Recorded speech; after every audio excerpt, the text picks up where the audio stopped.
Mange la vie quand tu peux. Si tu as l'occasion de manger la vie, mange la vie. Hello, bienvenue sur ma chaîne, ici Kelly Kavoua. Si tu es nouveau, ici nous parlons médecine, culture et entrepreneuriat. Comme tu peux le voir sur le titre de cette vidéo, nous allons aborder un sujet assez spécial qui n'est d'autre que les études de médecine en Allemagne. Mais avec moi, j'ai ramené une invitée assez spéciale qui va un peu vous expliquer comment est-ce qu'elle a fait pour commencer ses études. Ça fait déjà un semestre de cela, si je me rappelle bien. Et voilà quoi. J'espère que cette vidéo va te plaire. N'hésite pas à liker, partager et à t'abonner sur le plus de contenu du genre. Et on y va.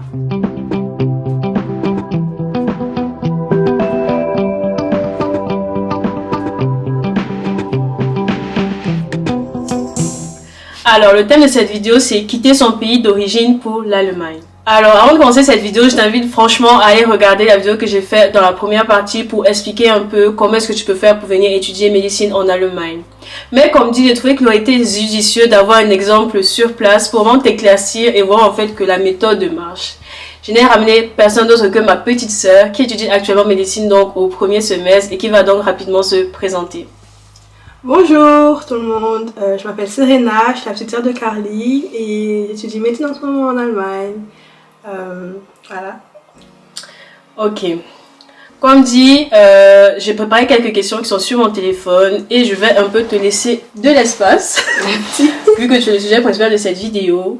Alors maintenant, la première question que j'ai envie de te poser, c'est quel a été ton parcours? Essaie un peu de nous résumer comment est-ce que tu as fait pour venir à cette idée-là de venir étudier médecine en Allemagne. Alors comme dit, j'ai eu mon bac en France, j'ai eu une mention très bien, mais la nouvelle réforme de médecine en France ne me plaisait pas trop parce que c'était un peu compliqué et je n'étais pas sûre de pouvoir réussir vraiment la première année en subissant autant de stress et autant de compétition. Donc je me suis penchée vers l'option de l'Allemagne parce que j'ai vu ton exemple. Je me suis dit, si elle a pu le faire, pourquoi pas moi? Et du coup, je me suis dit, j'ai un bon dossier, je peux faire les cours de langue et si je réussis tout ça, bah, je peux bien étudier ici et ce sera toujours une bonne solution. Oui, comme dit, c'est ma petite sœur et avant elle, j'ai un peu su lui dire ce qu'elle devait faire, éviter ou pas. Donc franchement, n'hésitez pas à me contacter aussi si vous avez des questions, je serai vraiment là pour vous aider. Et maintenant, deuxième question, combien de temps est-ce que ça t'a pris pour réussir tes études, on va dire de la phase bac jusqu'à début de tes études en médecine? Alors, j'ai eu mon bac en 2021.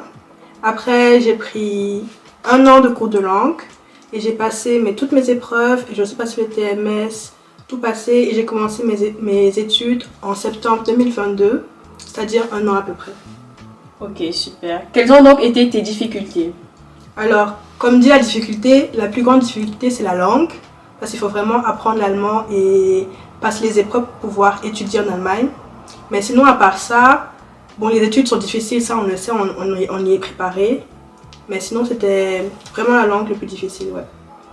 Et quelles ont été tes peurs, on va dire peut-être avant de te lancer, peut-être te dire aller à l'étranger, genre, qu'est-ce qui t'a vraiment freiné dans ton parcours, les doutes que tu as pu avoir et comment est-ce que tu as su les surmonter? Bon, en vrai, je n'avais pas vraiment de doute. Moi, je suis quelqu'un qui aime bien voyager et je me suis dit, si on peut être dans un autre pays, pourquoi pas. Mais vraiment, pendant le processus de cours de langue et de passer le TMS, ce qui me faisait vraiment peur, c'est de rater mes épreuves et de me retrouver avec une année de perdu comme ça, où je n'ai rien fait. C'était vraiment ça ma plus grande peur. Mais vraiment, Dieu merci, j'ai tout réussi, j'ai pu commencer après. Ok, super. Et par rapport au TMS, vu que tu as eu une mention très bien, ce n'était pas nécessaire de le faire, mais on ne sait jamais. Comment l'as-tu ressenti? Alors par rapport au TMS, je ne savais pas que c'était pas nécessaire par rapport à mon bac. Du coup, moi, je me suis vraiment mis une pression sur moi-même et je pense que je l'ai ressenti pendant l'épreuve parce que je faisais les cours de langue, mais en même temps, je me suis préparée à l'épreuve un peu en parallèle et c'était un peu compliqué. Surtout que j'étais encore nouvelle dans la langue vu que j'ai passé mon TMS en janvier et mes cours de langue, j'ai commencé juste 3 mois plus tôt. Du coup, j'étais vraiment totalement perdue. Mais pendant l'épreuve, ça s'est bien passé. Et ce qui était bien, c'est qu'un de nos surveillants était prof de français et il m'a beaucoup soutenu, il m'a donné du courage. Et j'ai pu le faire et j'ai réussi finalement, Gott sei Dank, grâce à lui. Tu connais la note que tu as eue au TMS? Je peux pas dire quelle note j'ai eu, mais j'étais parmi les meilleurs. Donc la moitié, mais parmi la moitié haute. Ah, du coup, Bechstanden. Oui, Bechstanden. Du coup, ouais, c'est bien comme tu as pu le réussir malgré la difficulté que tu as à la langue. Parce que du coup, je pense, moi aussi, parce qu'à l'époque, quand j'ai passé le TMS, j'étais encore en France. Donc, pour dire qu'en allemand, on n'avait vraiment aucune, mais vraiment aucune estime personnelle. Zéro. Donc, ouais, j'ai quand même eu Drei comme Mathsfach, donc j'ai quand même passé l'épreuve, malgré que c'était au pif, quoi. Donc, pour quelqu'un qui, justement, si quelqu'un prend le temps vraiment de préparer cette épreuve correctement, parce que vraiment par rapport au TMS, nous ne sommes pas des exemples, c'est vraiment possible du coup d'améliorer vraiment sa note, quoi.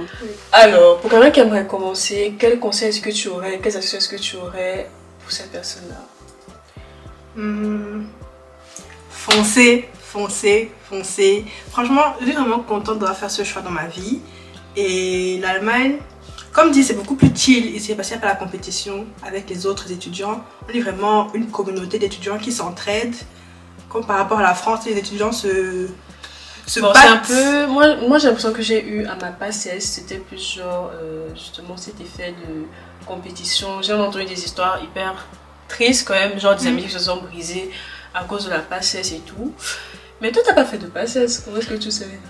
Ah, les échos. Parce que j'ai les échos de mes amis qui sont en France et c'est vraiment un stress que je ne vis pas ici. Ici, c'est vraiment chill, tout le monde s'entraide, tout le monde est sympa, c'est des petits groupes et tout le monde peut s'aider en fait. Et c'est vraiment...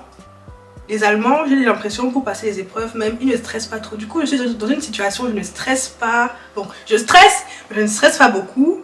Et bon, le conseil, c'est vraiment... Allez-y, foncez, vous n'avez rien à perdre et c'est que du gagnant. Je dis qu'on n'a rien à perdre. Le truc c'est que Serena, ce que tu ne vois pas, et c'est quelque chose que je ne voyais pas aussi à l'époque, tu vois, c'est en fait la chance qu'on a eu d'avoir une notion très bien. Oui, c'est ça aussi. Tu vois un peu, genre, quand elle dit foncer, c'est pour ceux qui ont une mention très bien et qui n'ont pas forcément réussi la PACES, tu vois. Oui, ceux qui ont vraiment toutes les chances d'avoir, genre, l'Allemagne, comme j'ai dit dans ma dernière vidéo, c'est vraiment avoir 1,0 au bac, donc équivalent d'une mention très bien dans tous les cas. Et pour quelqu'un qui a une mention très bien, il n'aura vraiment pas de difficulté à part apprendre la langue, il peut vraiment se lancer. Mais quelque chose donc, que les Allemands, eux, ils trouvent assez positif en France, c'est que tout le monde peut commencer et c'est les meilleurs qui gagnent, tu vois un peu.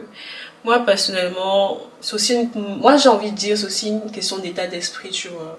Parce que je pense que si j'avais l'état d'esprit actuel, en ayant ma PACES, j'aurais quand même peut-être eu plus de chances de réussir et j'aurais pas eu dû me casser la tête, tu vois un peu. Et souvent on peut se faire cet équilibre-là. C'est vrai que vous voyez nos vidéos aujourd'hui par rapport à l'Allemagne, mais ce n'est qu'une option, comme je l'ai dit précédemment, c'est une option C pour moi parce que apprendre une langue étrangère et vivre dans un pays étranger alors qu'on n'est pas sûr à 100%. Parce que moi je ne m'adresse pas juste à des personnes qui ont une mention très bien ou qui sont les plus intelligents. Non, je m'adresse vraiment à quelqu'un qui rêve d'étudier médecine mais qui ne sait pas comment faire en fait. Ah, je vois. Parce que moi, je me mets même pas sur mon point de vue, parce que sur mon point de vue, c'était vraiment l'Allemagne, c'était mon premier choix. Et j'ai aussi eu un très bon dossier et je me mets pas à la place de quelqu'un qui n'aurait pas eu la même situation que moi. Oui, non, je ne dis pas le contraire, tu vois, excuse-moi de te couper, je ne dis pas le contraire, mais je rappelle juste à quelqu'un qui regarde cette vidéo que oui, fonce, mais avec des pincettes quand même. Genre, sache que tu peux vraiment perdre gros. Tu vois, un peu. Oui, c'est vrai.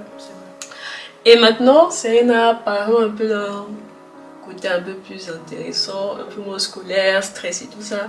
Comment est-ce que tu gères avec la famille, ta vie privée, ta vie sociale, tout ça? Depuis le début de tes études, justement. Pour savoir, moi, je suis quelqu'un de un peu solitaire. Je suis pas trop sortie, je fais la fête. Je fais la fête de temps en temps, mais avec les gens que je connais. Je suis pas trop à rencontrer de nouvelles personnes. Mais du coup, quand je suis arrivée ici, c'est vraiment une ville où je connaissais personne. Et à l'université, je ne connaissais personne non plus. Donc, je suis arrivée, première semaine de l'université, je me suis trouvée une bonne amie avec qui je suis toujours en ce moment. C'est vraiment très bien entendu. Et avec elle, on fait de petites fêtes de temps en temps. On est toujours ensemble pour réviser, des choses comme ça. Pour la famille, franchement, tu fêtes? Oui, je fête. Désolée, continue. Pour la famille, bon, la famille, ça fait déjà un an que quand je suis à 1, 2, 3. Pour la famille, ça faisait déjà 1 an que je ne vais plus à la maison. Donc, c'était vraiment continuer sur ma trajectoire où on reste en contact, on reste en bon contact, mais on n'appelle pas tous les jours non plus parce qu'on est pas très beaux enfants. Attends, elle est en train de parler de nos darons comme si c'était un ex qu'elle a barré, qu'elle reste genre amie avec. Non, écoutez-moi. Je suis pas quelqu'un qui... Non, nous sommes en bon terme, vous voyez. J'ai pas de souci avec. On s'aime. La famille, c'est la famille. La famille, c'est la famille, mais... Je suis pas tous les jours au téléphone avec eux. Et aussi, ils comprennent que je suis un peu solitaire, donc c'est pas un problème. Et justement, je remarque que depuis que tu as commencé tes études, tu comprends mieux pourquoi est-ce que justement je vais passer une H24. Parce que pendant une grande période, je me disais toujours que ouais, mais Carly.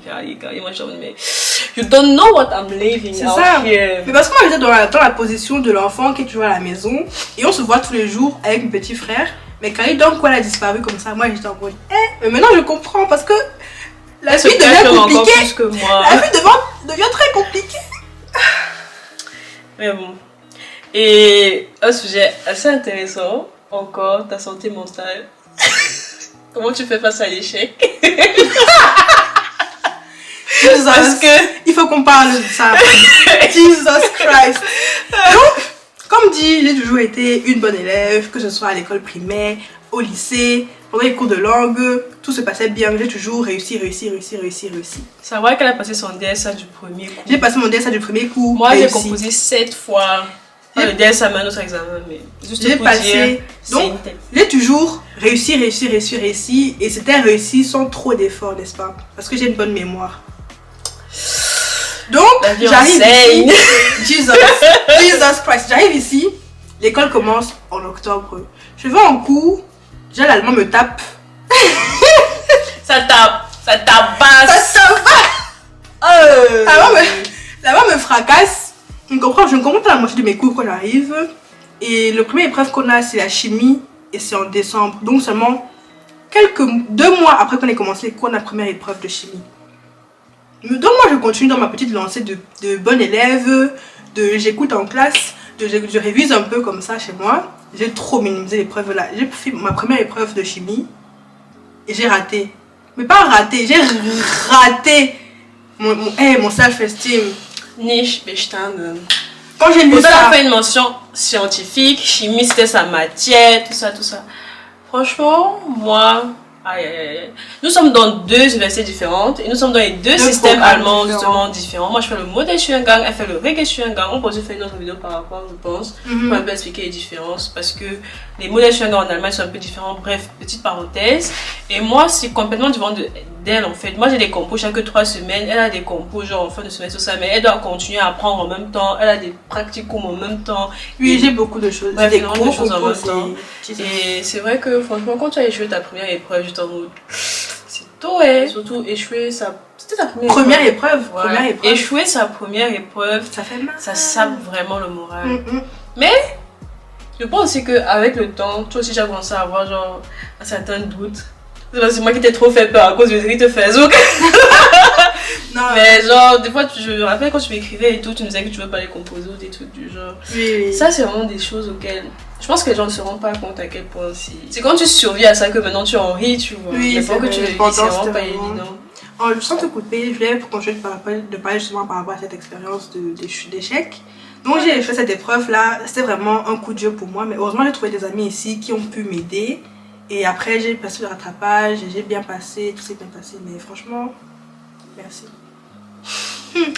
Comme dit, moi je pense, ce que j'ai retenu de tout ça, c'est que l'entourage est important et faire gaffe à sa santé mentale parce que l'estime de soi, tout ça prend vraiment un gros coup quand on commence les études et quand on est vraiment nul, vu qu'on ne comprend pas la langue. Oui. Parce que tout se joue le jour de l'épreuve en fait, c'est pas parce que tu as appris que tu vas forcément comprendre toutes les questions qui ont lieu ce jour-là et tout.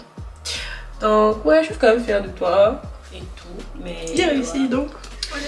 Avant de finir cette vidéo, Serena, j'aimerais que tu te mettes 3 mots qui te décrivent et voilà. 3 mots qui me décrivent. Ambitieuse, travailleuse et drôle. Non. Elle ment. Donne 3 mots qui te décrivent vraiment. Ambitieuse, travailleuse et je croque la vie. Mange la vie. Mange la vie quand tu peux. Si tu as l'occasion de manger la vie, mange la vie. Nous nous retrouvons dans la fin de cette vidéo. J'espère qu'elle t'a plu. On essaie un peu de faire le sun kiss pour conclure cette vidéo afin de montrer à quel point nos beaux blows. Regardez-moi ça. ça. Ah Seigneur, en tout cas j'espère que cette vidéo t'a plu. N'hésite pas à nous écrire, à nous contacter si tu as d'autres questions. J'espère que ça t'a aussi motivé et que ça t'a donné un peu une meilleure idée de ce que, on va dire, étudier médecine ressemble. Abonne-toi, like, partage et bisous. Bisous. Bonsoir, vous êtes désolé de découvrir avec nous. Ah, le stress 3, 2, 1, 3, 2.